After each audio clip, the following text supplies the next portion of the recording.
तुमच्या विचारांना दिशा देणारा आणि सत्य मांडणारा आवाज, अस्तित्वाचे बोल. न्यूज मध्ये आपलं स्वागत आहे.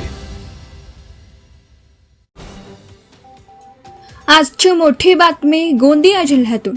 घरफोडी करणाऱ्या अट्टल चोराला स्थानिक गुन्हे शाखेने जाळ्यात अडकवलं आहे. मिळालेल्या माहितीनुसार नवेगाव बांध, डुग्गीपार आणि अर्जुनी मोरगाव परिसरात घरफोडी करून फरार झालेल्या आरोपीकडून तब्बल 4,29,525 रुपयांचा मुद्देमाल जप्त करण्यात आला आहे. ही घटना 30 सप्टेंबर 2025च्या रात्री घडली आहे.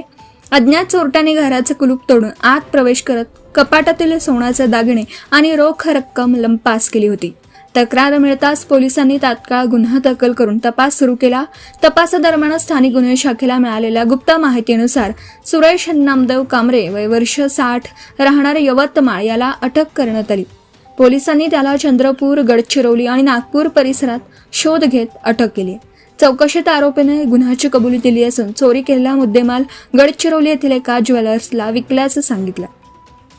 पोलिसांनी पुढील कार्यवाही करत संबंधित ज्वेलर्सकडून सोन्याचे दागिने हस्तगत केले आहेत. या प्रकरणात नवेगाव बांध, अर्जुनी मोर आणि डुग्गीपार पोलीस ठाण्यात दाखल गुन्ह्यांचा उलगडा करण्यात आला आहे. सदर कारवाई पोलीस अधीक्षक यांच्या मार्गदर्शनाखाली स्थानिक गुन्हे शाखेच्या पथकाने यशस्वीरित्या पार पाडली.